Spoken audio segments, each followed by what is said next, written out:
Hello and welcome. This is a Voss 50 from 1952. Norwegians, when first faced with this typewriter, actually think it might be from Norway, as we have a famous region in the western part of Norway named Voss. Unfortunately, we can't rightfully make such a claim. The machine even makes this clear by sticking a label behind the keys that clearly states "Made in West Germany", specifically Wuppertal, a small town just east of Düsseldorf. The Model 50 from these early 50s are interesting in that most machines in this era is made with some kind of either cast metal or plate metal shells. Voss, for some reason, decided they wanted to go with Bakelite. As far as plastics go, Bakelite is more robust than other cheaper polymers, and the shell on this thing is pretty thick. Even so, on the rear of this machine, there has been some catastrophic failure of structural integrity, or simply said, it cracked. At first I thought it might have been dropped, but it became clear that the screws are actually probably the culprit. It is actually possible to screw these in far enough that they pull the shell plate so hard against the side of the frames that it may in fact break off. We see a lot of German-produced machines, but most of them have one thing in common. They had a rich history of production dating back to the very early 1900s. In most of the very big brands, even earlier than that. Not necessarily with typewriter production, but at least in the field of machine manufacturing.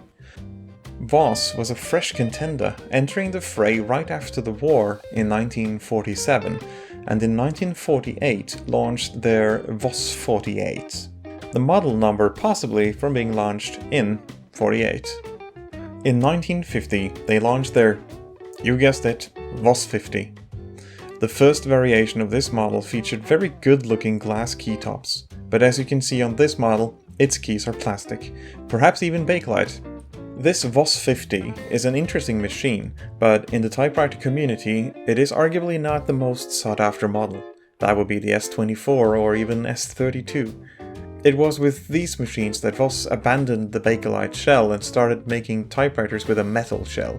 The machine's guts, however, are very solid. There is no plastics in the machine itself, and when you type on it, you can really tell it feels robust and it feels well built. The machine was made to contend with brands such as Torpedo and Olympia after all, and I must say they do a very good job of it. So what sets the Voss 50 apart from its other contemporary brands? Honestly, not that much. Not besides the Bakelite shell. It has a pretty normal segment and type arm linking setup. It has the manual flip-up paper rest. It has normal push-down and slide margin pins. It lacks a tabulator system, but it does support the use of bichrome ribbons, and it also allows you to alter the line forwarding for the return arm. The return arm is metal, but something about how it feels made me doubt it for a moment. It wasn't until I tapped it with something else metal to hear how it sounded that I decided that it was indeed metal. Also, the left side of the arm is not rounded off like every other brand I see, and it makes the arm feel a bit weird when you use it, like there's an edge digging into your finger.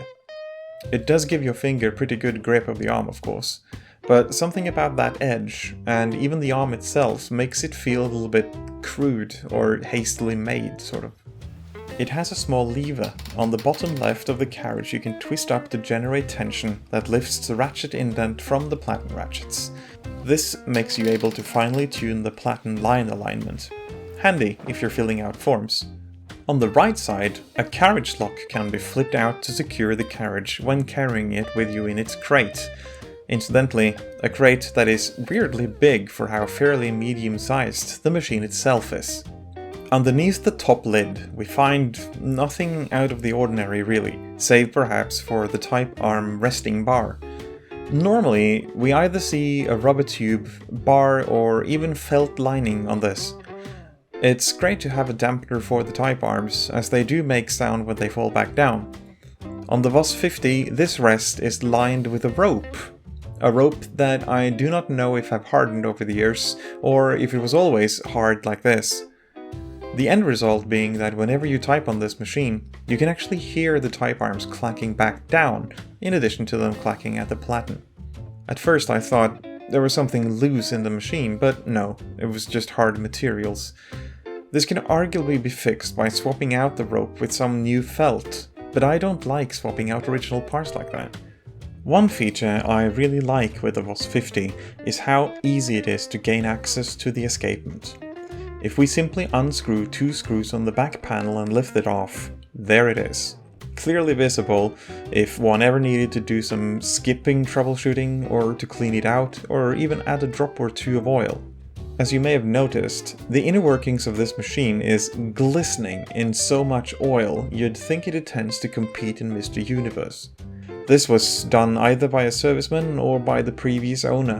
Whatever the case, it is way too much, and I intend to clean this out, but I'm awaiting warmer seasons so I can work on it outside.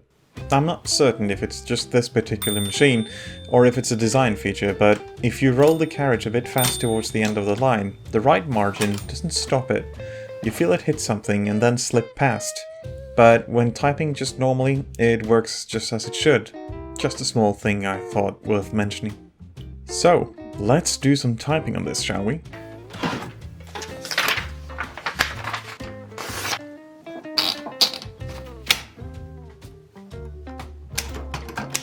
The touch feel of the type arms here is fairly heavy, but safely so within what I would call comfortably heavy. It is good heavy. It feels solid and smooth. In my other videos, I sometimes describe a feeling I call clockwork, which is when you push down a key and in your finger it feels like you're winding a watch. Like there's lots and lots upon very small ratcheting cogs within the machine. This Voss 50 does not have this. It is completely smooth, but with a firm resistance. My personal preference would be this clockwork feeling, but for a smooth experience, this feels very nice.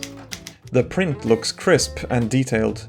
Both the top and bottom part of all the letters have clearly defined edges, so there are no cases of slugs hitting the platen at the wrong angle. Also, typing at a full page of text before this video was made did not result in a single case of ghosting, which is something we often see when the platens get quite hard, which is the case with most machines. It feels great in action. My only gripe with typing on this machine is the sound. It is definitely primarily because of the rope used in the type arm rest, but it could also be that the Bakelite amplifies the clunking sound on the return. It makes it sound like the machine is constructed cheaply, which just isn't the case. To make an exaggerated comparison, it's like using a high-precision blue power drill from Voss, and just hearing the sound of someone blowing raspberries when you turn it on. You feel the sturdy construction in your hand, you see the pristine result of the machine's efforts, but the sound makes it feel cheap and kind of silly. That said, it isn't really fair of me to judge the machine for something that can arguably be fixed relatively simple, so I probably will swap out that rope for something better soon. Well, that was about it for this time around. I hope you enjoyed this video. Let me know in the comments what, if anything, you particularly enjoyed, or if there was something you think I should stop doing. And with that, I wish you all a great day. Stay happy and stay typing.